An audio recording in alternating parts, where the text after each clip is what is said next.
My name is Bridget, or Biddy Mason. I was born a slave August 15, 1818. I'm not sure where, but I'm told either Mississippi or Georgia. At an early age, I was taken from my parents and given to another plantation owner. His name was Robert Smithson. In my teenage years, I learned domestic and agricultural skills. I also learned herbal remedy skills from other female slaves of African, Caribbean, and Native American traditions. These skills not only benefited my plantation owners, but the other slaves as well. It is said that I was given as a wedding gift to Robert Smithson and his wife, Rebecca Dorn Smithson, in the 1840s. I was very valuable to the Smithsons because of my knowledge of medicines, child care, and livestock care. While living on the Smithson plantation, I had 3 children.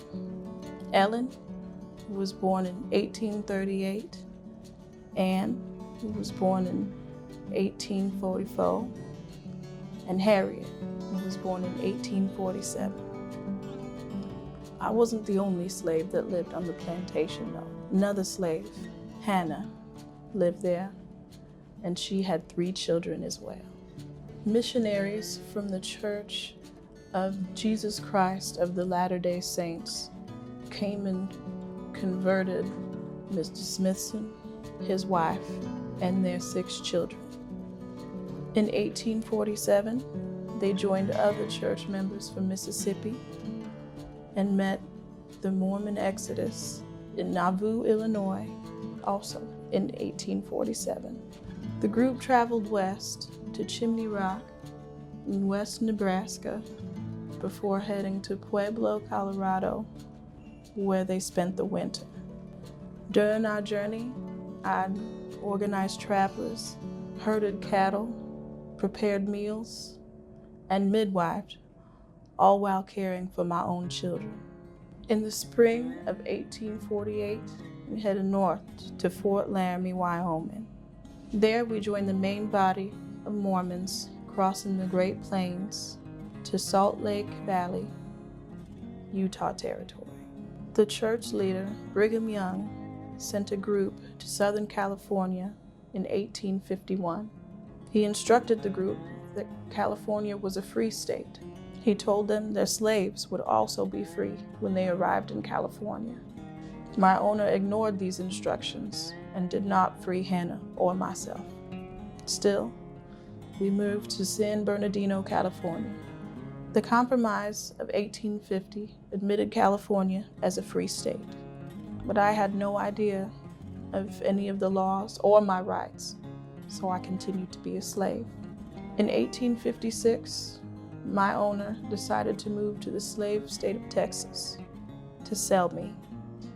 He told me I'd be free in Texas, but I did not believe him. I told the free men, Charles Owens and Manuel Pepper, of my fear of being separated from my children and continuing to be a slave. These men were romantically involved with one of my daughters and one of Hannah's daughters. They were determined to help us stay in California. But Smithson hid us in the Santa Monica Mountains. But some men, including sheriffs, invaded and gave him a court order for my freedom. Smithson told the men that I wanted to go to Texas. He then bribed my lawyer not to show up and defend me. Back then, Black people could not testify in court against white people. Smithson failed to appear in court in January of 1856. The judge, Benjamin Hayes, ordered the freedom of my family and myself. In 1860, I received a document that guaranteed my freedom. I had no legal last name at that point. After we were free, my family and I moved in with my daughter's father-in-law, Robert Owens. I worked as a nurse and midwife and delivered hundreds of babies. My knowledge of herbal remedies and medicines also helped care for people affected by a smallpox epidemic in California. As a businesswoman, I grew a fortune of nearly $300,000. In the year 2020, that would be the equivalent of $9.3 million. I shared a lot of that money generously with charities. In addition, I also fed and sheltered the poor, and I also visited prisons. I founded a traveling aid center, a school, and a daycare for Black children. It was also open to any child who had no place else to go.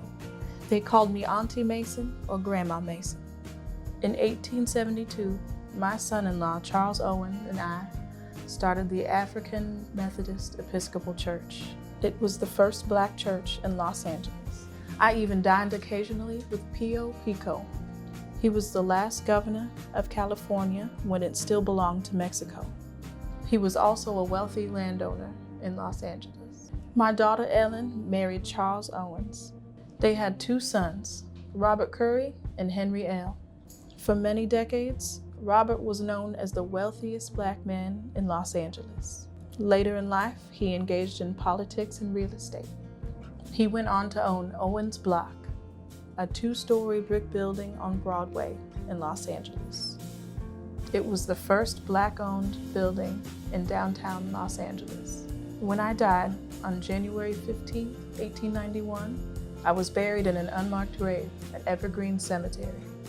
But on March 27, 1988, in a ceremony attended by the mayor of Los Angeles and members of the church that I founded, my grave was marked with a tombstone.